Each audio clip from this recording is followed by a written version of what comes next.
Bonjour à tous, bonjour à toutes mes amis merengues, j'espère vous retrouver au meilleur de votre forme. Sacré Thibaut Courtois, merci beaucoup de nous avoir sauvé les fesses. Merci à Bobby Hendrick d'avoir sorti un but de sa poche. Le Real Madrid qui s'impose 3-1 au Bernabéu dans ce premier match de Ligue des Champions dans cette nouvelle édition. Mais ça a été difficile. Je vous laisse avec les déclarations de Carlo Ancelotti après le match dans cette traduction de conférence de presse. C'est parti, let's go!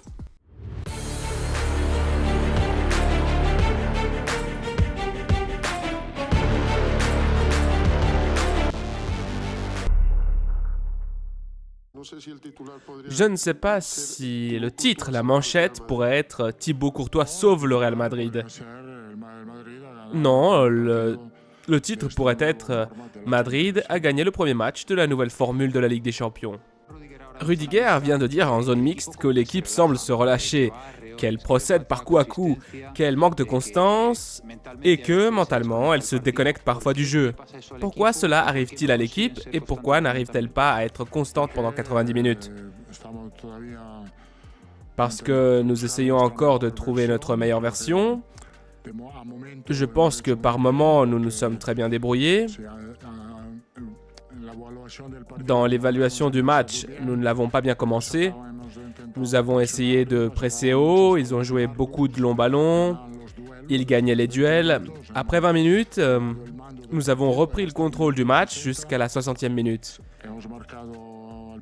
Au début de la deuxième mi-temps, nous avons marqué. Le match aurait pu se terminer sur quelques transitions qui auraient pu être meilleures. Et puis après l'égalisation, nous avons eu la force de nous sacrifier pour gagner un match très important.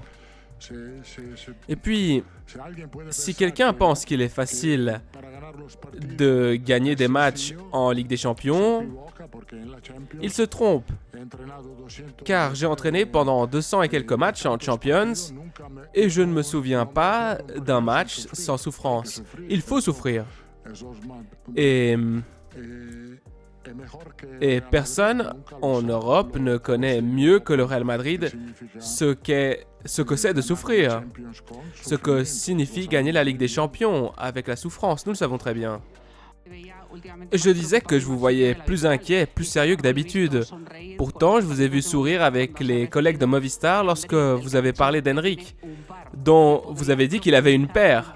Pourriez-vous donner plus de détails et compléter la déclaration que vous avez faite au sujet d'Henrique après qu'il ait marqué ce dernier but? Moi, je suis inquiet comme toujours. Je suis inquiet avant et pendant un match. Parce que dans un match, il faut penser à beaucoup de choses. Et je suis préoccupé et de la même manière, rien n'a changé. Aujourd'hui, je suis inquiet de la même façon parce que j'essaie d'anticiper ce qui peut arriver. Hendrick a vraiment eu du courage parce que c'était la dernière situation, la dernière balle du match. La meilleure solution était de profiter du contre, qui était un 3 contre 1. Et lui, il a eu du courage parce qu'il était convaincu de marquer, et il l'a très bien fait. Parce qu'au bout du compte, le but est de marquer un but. Et il l'a fait. Il a peut-être trouvé la solution la plus compliquée, mais ça a très bien marché. Mbappé a commenté en analysant le match, tout comme vous, que Stuttgart est une très bonne équipe et qu'il est difficile de gagner en Ligue des Champions. Mais il a aussi dit que l'équipe a eu du mal à construire du football aujourd'hui. Eh bien, qu'allez-vous faire pour qu'ils aient moins de mal à construire leur football? Il faut choisir entre construire ou jouer verticalement. La responsabilité incombe parfois à l'entraîneur qui dit jouer verticalement. Si nous construisons du football, le premier but, on ne le marque pas. Nous avons marqué le premier but grâce à un ballon vertical extrêmement simple de Tchouaméni, une touche de Carvajal pour Tchouaméni, un ballon dans le dos de l'arrière latéral, et c'est à ce moment-là que nous avons marqué le but. Alors, il y a des moments où il faut construire, gérer, et il y a des moments où il faut jouer direct, parce que nous avons des attaquants très rapides. Nous parlons beaucoup de Toni Kroos, mais avez-vous remarqué quelque chose de très différent dans votre équipe entre la première partie de la saison dernière et celle-ci? Je ne sais pas si c'est au niveau de la relance, du pressing, de la transition défensive, parce que nous parlons tous les jours des difficultés qu'il y a en ce début de saison. C'est vrai, nous n'avons perdu aucun match, nous avons fait 2 matchs nuls, mais quelle différence voyez-vous entre une équipe et l'autre? Je ne me souviens pas très bien de ce qui s'est passé l'année dernière, mais si je ne me trompe pas, le premier match, nous avons gagné contre l'Union Berlin à la 95e minute en souffrant beaucoup. Un match à domicile contre Retafe, la même chose, beaucoup de souffrance. Il n'y a donc rien de nouveau dans la souffrance. Et comme je l'ai dit, si quelqu'un peut penser que nous allons gagner des matchs facilement, il se trompe. Ce n'est pas comme ça au football. Pour gagner des matchs, il faut se battre, rivaliser et souffrir aussi. Avec son but, Endrick est devenu le plus jeune buteur de l'histoire du Real Madrid, aussi bien en Ligue des Champions que dans un match international. Je ne sais pas si vous, qui avez entraîné 2 ans et quelques matchs en Ligue des Champions et 1200 ou 300 au total, je ne sais plus, avez-vous déjà vu un footballeur aussi jeune avec un tel feeling pour le but, comme semble être le cas, en tout cas pour nous, de Endrick? Non, il est capable de faire quelque chose que personne ne peut imaginer, parce que personne ne pouvait penser qu'il serait dans cette situation, qu'il pourrait frapper. Il a ce don, il est très efficace. Il est efficace non seulement dans les quelques minutes qu'il a joué, mais aussi à l'entraînement. On voit qu'il a quelque chose de spécial. C'est un attaquant très efficace qui a une frappe très forte et il est très rapide. En continuant sur Endrick, je voulais savoir si vous avez beaucoup plaisanté avec lui dans le vestiaire et s'il est plus courageux parce qu'il y est allé solo sans la donner à Mbappé ou Vini ou parce qu'il s'est marié à 18 ans. Bon, la vie privée, c'est un peu plus difficile à aborder. Mais je pense qu'au cours de ces 2 derniers jours, il s'est montré très courageux dans tous les sens du terme. Vous avez une longue carrière dans le monde du football. Avez-vous déjà vu un gardien de but comme Thibaut? Si, je peux te parler. Je te fais une liste. Je pense qu'en ce moment, le meilleur gardien du monde, c'est Courtois. Il n'y a aucun doute là-dessus. Mais j'ai eu des gardiens d'un très grand niveau.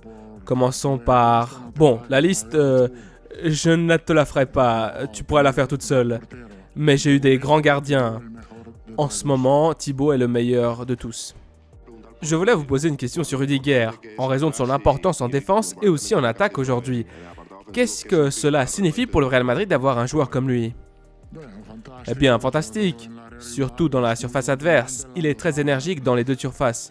C'est une ressource, une option très importante. Nous devons également évaluer la qualité du tireur, qui a été Modric, mais aussi Rodrigo, qui tire aussi très bien. C'est un aspect, les coups de pied arrêtés, sur lequel nous travaillons beaucoup et nous obtenons de très bons résultats. En particulier avec des joueurs comme Rudiger qui sont très forts de la tête. Vous venez de parler du fait qu'on ne peut pas toujours construire du jeu et qu'il faut parfois utiliser les transitions. Je ne sais pas si de par la configuration de l'équipe cette saison, avec plus d'attaquants que de milieux de terrain, contrairement à la saison passée, est-ce une bonne chose pour Madrid que chaque match soit un film de tir?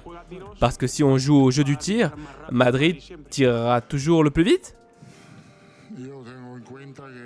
Si je tiens en compte, sans remonter trop loin, nous avons gagné les 2 derniers matchs de Ligue des Champions en défendant bien et en profitant de la vitesse que nous avions devant. Comme je l'ai dit, il est évident que nous devons travailler davantage sur la possession, sur la construction à partir de l'arrière, où au début du match nous avons eu un peu plus de mal, surtout en première mi-temps. Mais n'oubliez jamais que le moyen le plus facile d'avoir une chance est de s'approcher du but adverse le plus rapidement possible. Félicitations pour cette victoire.